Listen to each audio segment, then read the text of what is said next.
दोस्तों, आज़ादी के 75वें वर्ष पर देश के यशस्वी प्रधानमंत्री जी के हर घर तिरंगा अभियान से जनजागरण हेतु शुरू किए गए इस दिव्य महाआयोजन में सभी देशवासियों से आज़ादी के इस अमृत महोत्सव में शामिल होने का आह्वान माननीय प्रधानमंत्री जी ने किया था।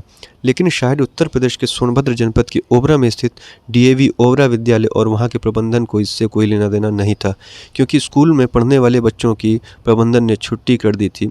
विद्यालय के शिक्षक, शिक्षिकाओं और अन्य स्टाफों के द्वारा शायद केवल खाना पूर्ति हेतु ध्वजारोहण किया था, जिसकी हर तरफ घोर निंदा हो रही है और स्कूल प्रबंधन समेत प्रिंसिपल पर कार्यवाही की मांग हो रही है, क्योंकि यह कार्यक्रम बच्चों को अपने इतिहास से, अपने गौरवशाली अतीत से रूबरू करवाने के लिए आयोजित किया जाता है, जिससे वो यह जान सकें कि किन किन विषम हालातों, स्थितियों, परिस्थितियों, षड्यंत्रों, गद्दारों से लड़ते जूझते हुए, मौत से भी बदतर हालातों से सामना करते हुए देश ने आज़ादी पाई है और इसे आज़ाद करवाने में न जाने कितने वीरों ने अपने प्राणों का बलिदान दिया है। इस बेहद शर्मनाक, अति निंदनीय घटना पर आगे बात करने से पहले मैं कल के विषय में कुछ बात बताना चाहूँगा। उससे पहले आप सबसे निवेदन है कि आपके इस अपने यूट्यूब चैनल जागता भारत को सब्सक्राइब ज़रूर करें और बेल आइकन पर ऑल टच ज़रूर करें। जय हिंद, वंदे मातरम, इनकलाब जिंदाबाद। दोस्तों, कल पूरा देश आज़ादी की 75वीं वर्षगांठ को बेहद उत्साह, हर्षोल्लास एवं ऊर्जा के साथ मना रहा था, जिसमें देशवासियों की दीवानगी, देश के प्रति उनका प्रेम, देश के प्रति उनका समर्पण, उनके हाव भाव, उनके विचार और देश के प्रति उनकी सोच एक अलग ही स्तर पर थी और एक अलग ही भारत के दुर्लभ दर्शन करा रही थी। क्या बच्चे, क्या बड़े, क्या जवान, आज़ादी के इस महापर्व के अमृत महोत्सव के दिन कहीं पर भी उम्र का कोई बंधन दिखाई नहीं दिया और न दिखाई देना चाहिए था। कई लोगों को तो ये भी कहते सुना कि उनके क्षेत्र में जो 50-100 मीटर के लंबे ध्वज को लेकर जो जन यात्रा निकाली गई थी, जिसके साक्षी वह लोग भी बने थे, उस यात्रा में शामिल होकर उन सभी को कभी ना भूल पाने वाले जिस रोमांच का अनुभव हुआ, वह बेहद अद्भुत और अकल्पनीय था। उन सभी के लिए यह बेहद ही अविश्वसनीय पल रहे।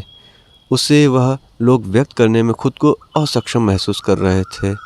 यह वह लोग थे जिनके भीतर देशभक्ति कूट-कूट कर भरी थी, जो देश के सच्चे नागरिक थे। उनके अंदर में स्वतः ही एक ऐसा भाव उत्पन्न हुआ था जिसे वह शब्दों में बिल्कुल भी व्यक्त नहीं कर पा रहे थे।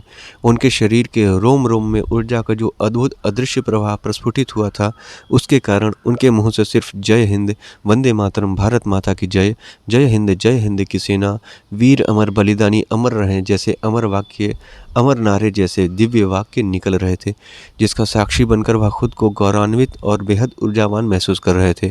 और वहीं दूसरी तरफ बीते 15 अगस्त की रात एक ऐसा दुखद समाचार मिला जिसे सुनकर काफ़ी दुख हुआ। अब आप जो तस्वीरें देख रहे हैं, उसमें आपको विद्यालय में पढ़ने वाला एक भी छात्र या छात्रा या बच्चा दिखाई नहीं दे रहे होंगे। स्क्रीन वीडियो में आप विद्यालय के बचाव में दिए जाने वाले तर्क भी देखिए ध्यान से। यह मामला उत्तर प्रदेश राज्य के सोनभद्र जिले के ओबरा में स्थित डीएवी स्कूल का है, जहां पढ़ने वाले बच्चों को इस आज़ादी के महापर्व के अमृत महोत्सव के लिए कोई आयोजन न करते हुए कल बीते आज़ादी के 75वें वर्ष के इन यादगार लम्हों का साक्षी बनने से वंचित कर दिया गया।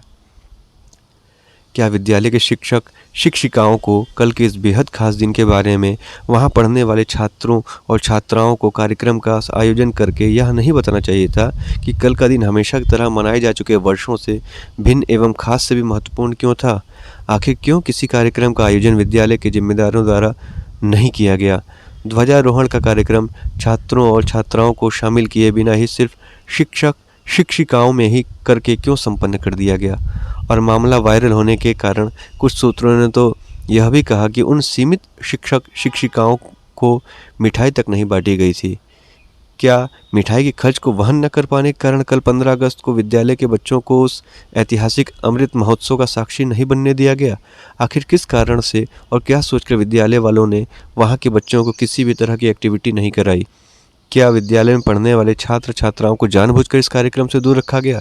सोशल मीडिया पर वायरल पोस्ट पर विद्यालय का बचाव करने के लिए विद्यालय से जुड़े लोग तरह तरह के तर्क दे रहे हैं। कोई कह रहा है कि विद्यालय में सिविल कार्य चल रहा है और उस वजह से किसी बच्चे को चोट ना लग जाए, उस कारण ऐसा किया गया। तो कोई कह रहा है कि वहाँ की ज़मीन पर पानी भरा हुआ था जिस कारण से ऐसा करना पड़ा। तो कोई कुछ तर्क दे रहा है अपने अपने बचाव के लिए। पर सारे तर्क हास्यास्पद हैं। इस आज़ादी के 75वें वर्ष को आज़ादी अमृत महोत्सव के रूप में खास बनाने की तैयारी सरकार के द्वारा कुछ माह पूर्व से ही हर स्तर पर शुरू कर दी गई थी और ऐसे में विद्यालय के तरफ से दी जाने वाली सारी दलीलें कहीं ठहरती नहीं दिखती है। अब आप ही बताइए कि क्या जिम्मेदारों पर दंडात्मक कार्यवाही नहीं की जानी चाहिए? अगर आपको भी लगता है कि डीएवी ओबरा के जिम्मेदारों पर कार्रवाई होनी चाहिए और इस तरह का कहीं और भी कोई कृत्य हुआ हो, तो ऐसी कार्यवाही के माध्यम से उन सभी को एक संदेश जाना चाहिए कि यह ऐसा अब दोबारा नहीं होगा। इस वीडियो को ज़्यादा से ज़्यादा शेयर करें, जिससे यह शासन प्रशासन में बैठे उन लोगों तक पहुंच सके, जिससे जिम्मेदारों पर कार्रवाई हो। इस वीडियो के माध्यम से डीएवी ओबरा से भी मांग है कि वह भी स्पष्ट करे कि आखिर उन्होंने ऐसा क्यों किया, इसके पीछे का वाजिब कारण स्पष्ट करें। सरकार से भी निवेदन है कि ऐसे विद्यालय पर कठोर से कठोर कार्रवाई सुनिश्चित करें। जय हिंद, वंदे मातरम, इनकलाब जिंदाबाद, भारत माता की जय।